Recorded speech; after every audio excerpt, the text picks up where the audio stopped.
The soundtrack of the Carolina coast is, well... One word, awesome. Best music around. For a lot of us, music is like our soul. Beach music has been baked into the culture of the Carolina coast for generations, along with the specific type of dancing that goes with it. All right, I'm walking down Main Street. We got the Shaggers Hall of Fame, 1983.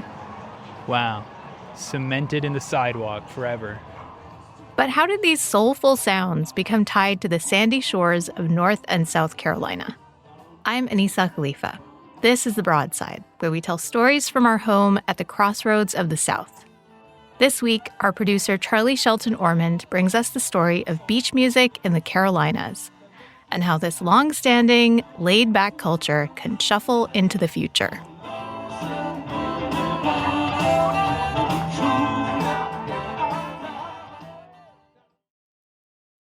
At Arizona State University, we're bringing world-class education from our globally acclaimed faculty to you.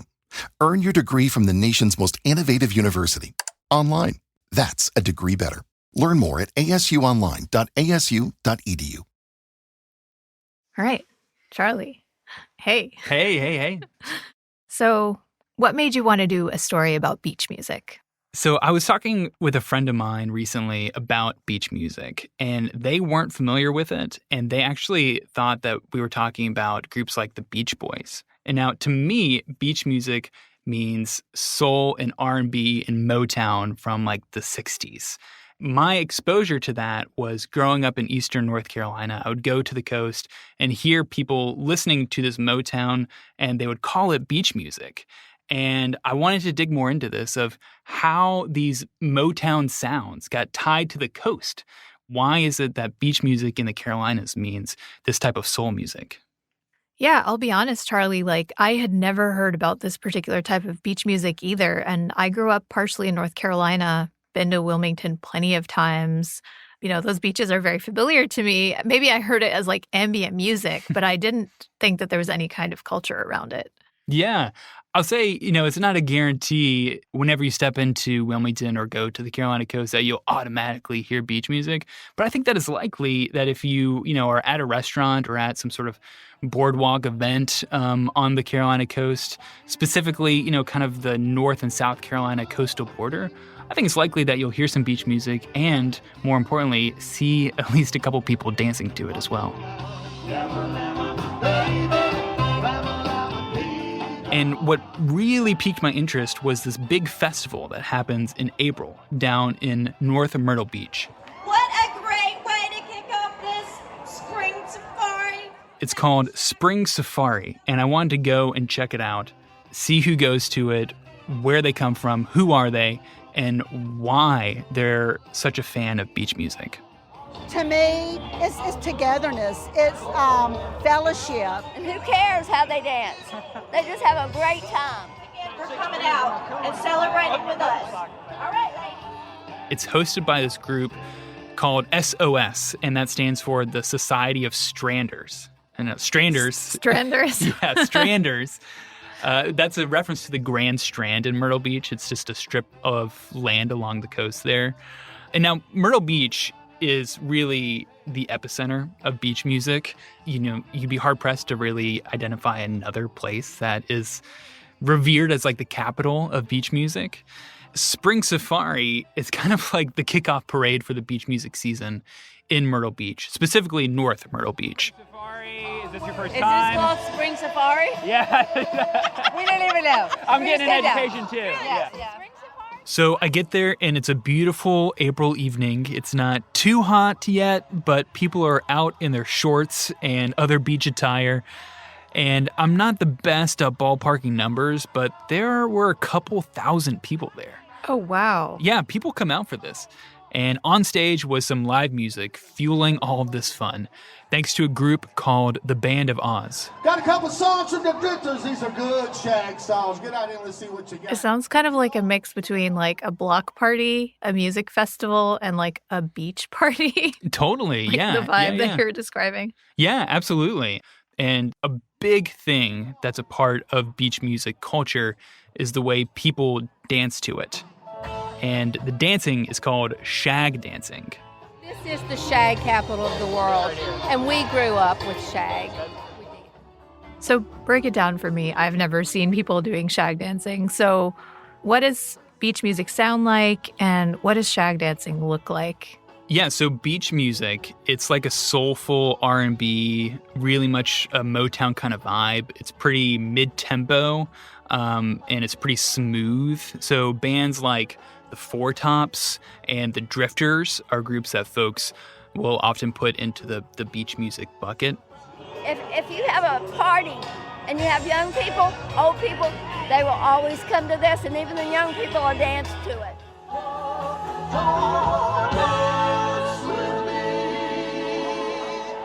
Now, let's get into shagging. Okay. This is a public radio podcast, Charlie. Yeah, we're going to keep it clean. Don't worry. We're going to keep it very clean. So shagging is this 6-step kind of loose swing dancing. And within shag dancing, there's a lot of different specializations of the dance. There's the Lindy Hop, there's the Jitterbug. Shag dancing is this umbrella term for dancing to beach music, and I want to actually show you this great instructional video from the 1980s that can break it down for us. Okay, yes. In this course, we're going to show you how to shag step by step so that you can learn at your own pace. We're going to concentrate on the basics and the fundamentals of the dance. Well, let's get started. Ready? Begin. 1 and 2, 3 and 4, 5 and 6. 1 and 2. Yeah, it looks fun.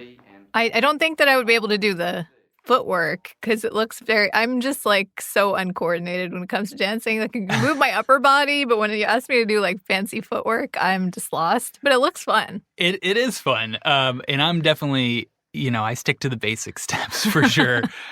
So that in that video is Charlie Womble and Jackie McGee. And they're actually these legends around the North Myrtle Beach area. They teach lessons around North Myrtle Beach at places like Fat Harold's. All right, let's check out Fat Harold's Beach Club. Are you ready? Do you want to go to Fat Harold's? Yes, let's go to Fat Harold's. Okay, great. On a Thursday night. Come on, little gospel line for you. For decades, it has been one of the main spots to go to if you want to do shag dancing in North Myrtle Beach. And the place was packed. And I will say that the breakdown of the folks inside were mostly older folks and definitely predominantly white folks. And that corresponded to with the crowd at Spring Safari. It is mostly older crowd, I would say like 55 and older, and definitely the vast majority were white. I've been playing it ever since 1959. Really? Really? Yeah. Are you from Myrtle Beach or are you? No, I'm from Charlotte. You're from Charlotte. Okay. All right. And I talked to some folks who were enjoying the entertainment, including Carl, who lives outside of North Myrtle Beach and came into town for some shag dancing. We love to dance. We got into shagging and yeah. And I said the crowd at Fat Harold's was overwhelmingly older and white. Carl was a bit younger, I'd say in his early 40s, and is black. And he said to be a good shag dancer, you need one thing. Rhythm. All right. You have no rhythm, you're probably in the wrong dance. Yeah. We gotta have some rhythm. Have you seen people with some rhythm tonight? Well, I just got here, so not yet. All right, not yet. Yeah, I'm quite sure they are. Cool. I did. Yeah. I went in the bathroom, looked in the mirror. I saw myself. I got rhythm, baby. Now, surrounded by all these people dancing, I wondered if I still had some of that rhythm in me. And I've shag danced before, but it's been a while. And thankfully, a shag dancer named Cheryl was generous enough to show me some of the basics again. You need to start dancing. Can you show me some moves? Come on, let's go. Just the basics. Oh, you don't know how to do the basics. All right, just the basics. All right. 1 and 2, 3 and 4, 5, 6. 1 and 2, 3 and 4. 5, 6. 1 and 2, 3 and 4, 5. That's That's it. the basics. That's it. That's Yeah. great. All right. So how was it? Did you succeed? Did you get back into the groove? I got back into the groove. That was a good refresher course. And you can hear in that you kind of move to the beats that are in the music that you're dancing to. And knowing the basic rules is good. That's a good foundation. But the real fun comes with putting some spice on it. You step outside of the basic, but maintain your alignment with the rhythm, and cool stuff can happen between you and your partner.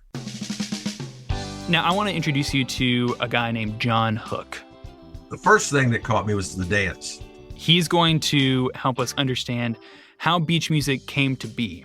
I got hooked. I couldn't dance. I suffered about that for a long, long time.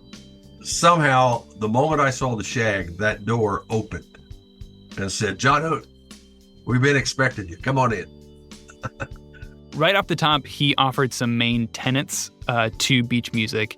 Freedom, autonomy, and especially the carefree attitude. Those are extremely important in the constitution of the culture. So he has a philosophy of beach music? Yes, he's absolutely a philosophical guy when it comes to beach music. So John Hook, he's a longtime beach music DJ, and he's actually a historian on the culture. He's written a couple books about beach music and the history of it. He got into beach music and shag dancing way back in the mid-1970s. In 75, I hooked up with a guy who owned a record store in Charlotte. His name was Chris Beachley. He specialized in beach music, believe it or not. You know, that kind of, how often does that happen?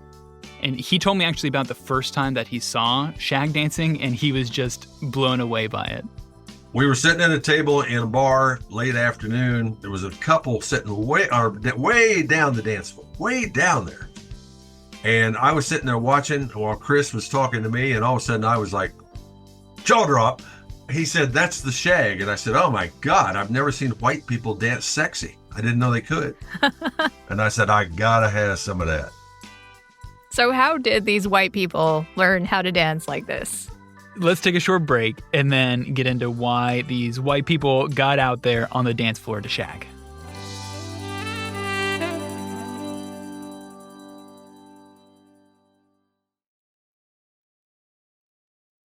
So John Hook got into beach music and shag dancing in the 1970s. Right. But how far back does this subculture go? It actually started in the mid to late 1940s, kind of like post-World War II on the Carolina coast. So John Hook told me about a guy who was white and had a club at Carolina Beach in the mid-40s. And he started playing this kind of soul music off of a jukebox, followed by getting out there on the dance floor and showcasing the kind of dancing he'd seen in the black community, which eventually came to be known as shag dancing. That's where people first saw the shag. You might say what was already there emerged. Then into the 1950s, more and more white teenagers started to get exposed to shagging whenever they would go to the Carolina coast. Specifically, the Carolina Beach, Wilmington area and Myrtle Beach started to become these hotspots for beach music and shag dancing. But these were segregated spaces, right? Segregated white spaces, and they're listening to black music. Is that correct? That's correct. White kids were going to certain clubs on the coast, places that were playing this kind of R&B music. They were listening to it and dancing to it, even though it was seen as a taboo for them at the time. Said, "The hell with this. I'm going to dance. I'm going to listen to this music." And it being a taboo and kind of off limits for these white teenagers, Hook says that made it even more enticing for them to seek it out. How did they get away with it? They left home. They went to the beach. They went to places hidden away, hideaway places, or places where they knew that their parents and their friends from back home would not see them. Which, is surprising now, like how transgressive this music was for white kids at the time to actually listen to this, because today it sounds like kind of the most tame thing ever, right? Right, and very classic and kind of old-fashioned. Yeah. Yeah, absolutely. Absolutely. There is that sweeter rhythm to it.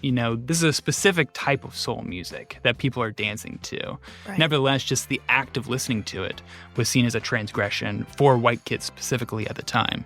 But Hook says that the beach music and shag dancing wave, it really started to fizzle out in the 1970s. Beach music was dying in the 70s. It almost checked out. It was close. The taboo that had attracted Caucasian kids to this music and dance, the taboo was rapidly diminishing. But then something changed in the late 70s. Beach music actually evolved and took on this new kind of identity, kind of like phase 2 or maybe phase 3, depending on who you ask. So John Hook says the late 70s is when beach music became self-referential. It began to observe itself.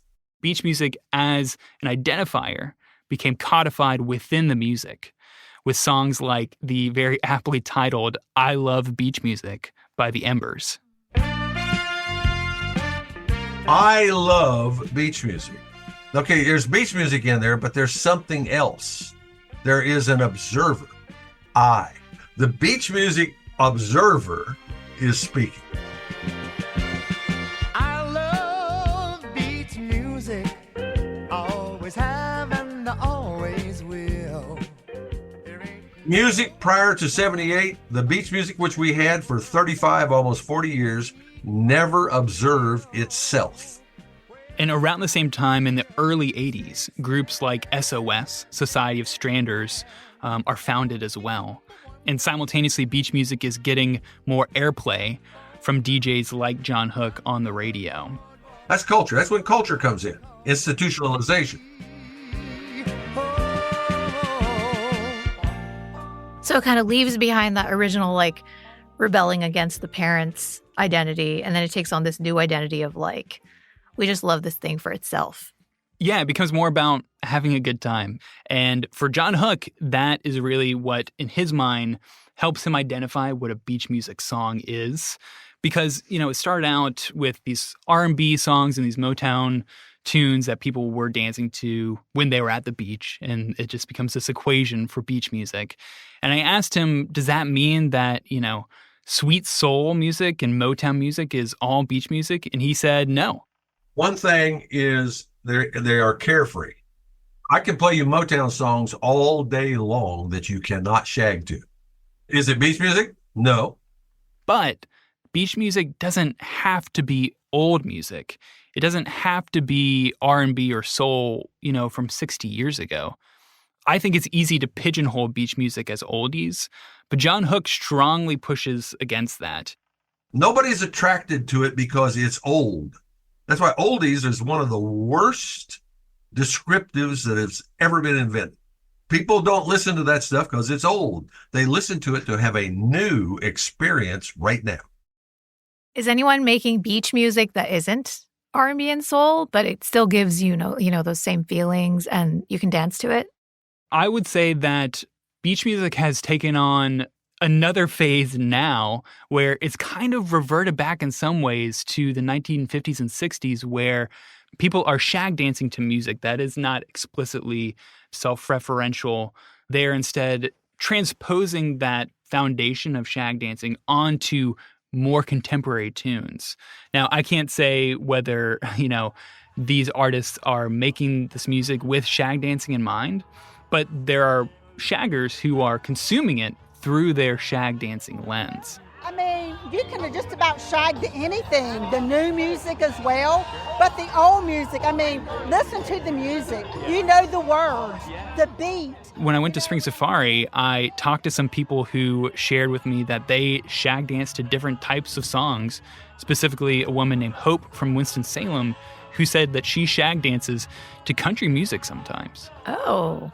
Keith Urban, for example, and, you know, Zach Brown, we dance, and then, you know, some of the Christian stuff we shag to. And for the finale for the concert, the Band of Oz actually played Uptown Funk by Bruno Mars, which is, you know, a fairly new song. Yeah. And it was a hit. People loved it. Uptown Funk, you want? Hey! Thanks once again, y'all. We're on the Band of Oz. It's good to be here. Y'all be safe going home. We hope to see you very soon. So it seems like beach music sounds different today than it did in the past, but has the culture gotten more diverse, or is it still a predominantly white community? On the whole, beach music goers seem to be predominantly white and older, which was evident at Spring Safari. But this isn't the only avenue in which someone can tap into this coastal cultural tradition. I want to talk now about another festival that was actually happening in Myrtle Beach down the street from Spring Safari on the same weekend. Oh, wow. So Curtis Platt has been running this event for a few years now. I've been coming back now almost 10 years to Myrtle Beach and bringing what we call our urban dance classic.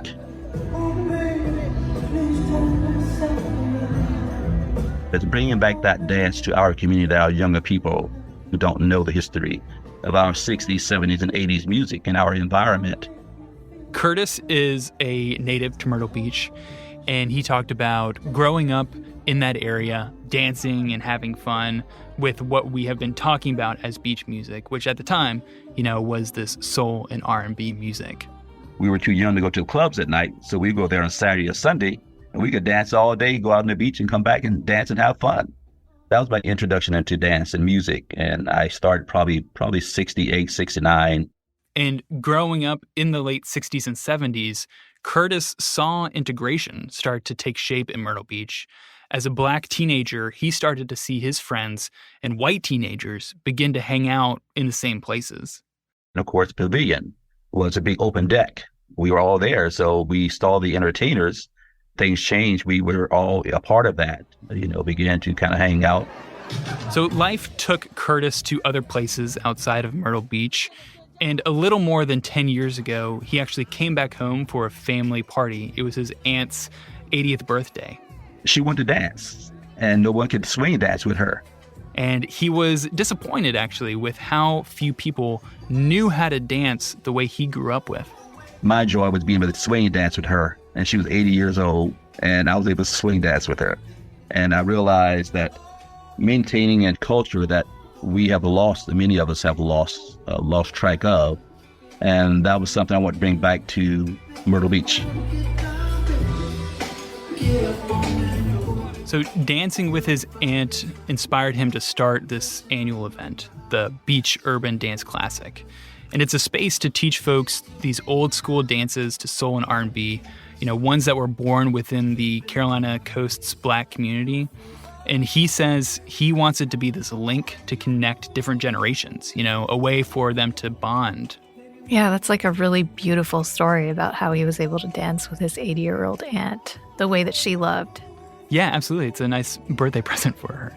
And this event that Curtis puts on, they actually do a lot of different dances. They do variations of the salsa, they do ballroom dancing, but a main focus is this kind of beach music dancing. So at this festival that Curtis Platt puts on, is he showcasing the same kind of dance that you can find at the Spring Safari? How does it compare? It's similar, but it's not the same. So Curtis said white folks call it shag, and the Black community has always called it swing. Oh. What you call the shag, but we call it swing dancing. The art of the dance doesn't really change. It all derived from the lady hop and the jitterbug. And of course, the beach music, they call it the beach music, the shag, but that's in history books, but in the Black community, it's the swing. As Curtis is saying, shag dancing and swing dancing, it's all kind of coming from the same starting point. But there are distinctly different labels that people put on this different type of dancing. So it's almost like knowing the name of the dance also tells you about the community. That's right. Yeah. Yeah. That showcases your connection to that specific community.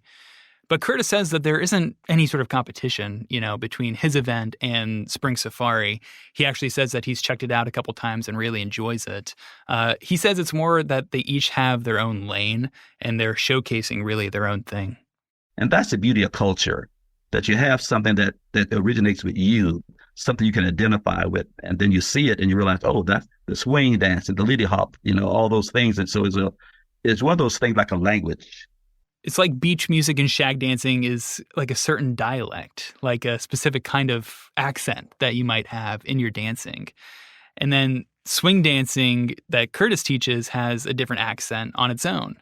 And in a way, everybody's accent is really unique to them. And sourcing where that accent comes from just makes it even more personal for you, right? And John Hook, the beach music DJ and historian, says that is what's so fun about it all. It's making something new that's unique to each dancer. And then, perhaps most importantly, sharing it with your partner. Shagging is taking care of your partner and taking care of yourself to the point that you're having an absolute best time of your life.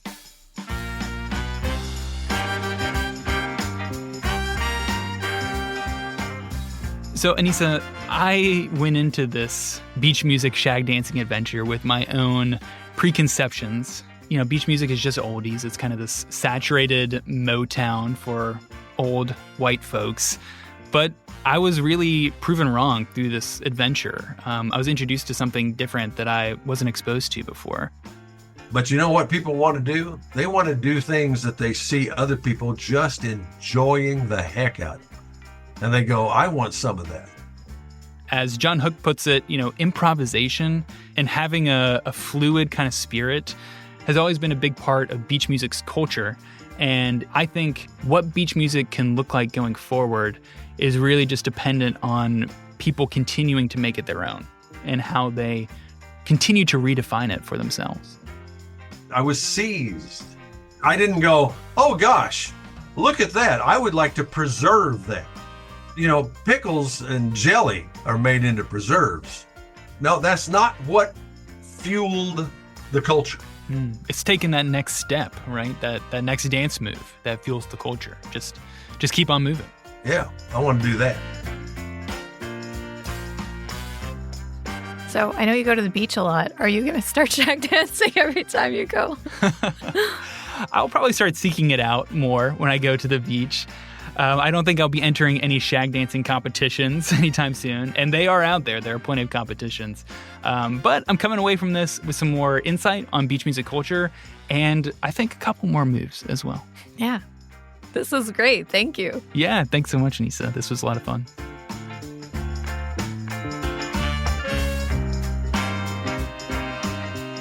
This episode of The Broadside was produced by Charlie Shelton Ormond and edited by Jared Walker. Our executive producer is Wilson Sayre. The Broadside is a production of WUNC North Carolina Public Radio and is part of the NPR network. You can email us at broadside@wunc.org.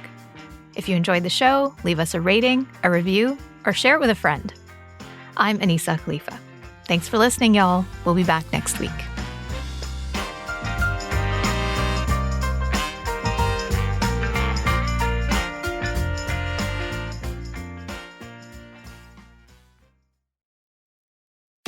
Just when you thought summer couldn't get any hotter, Pluto TV is turning up the heat with thousands of free movies. Presenting Summer of Cinema. Stream your favorite blockbuster films like Gladiator. I will have my vengeance. Good Burger. This is what I call fast food. Beverly Hills Cop. The Girl with a Dragon Tattoo. And Julie and Julia. Bon appetit. All for free on your favorite devices. Pluto TV. Stream now. Pay never.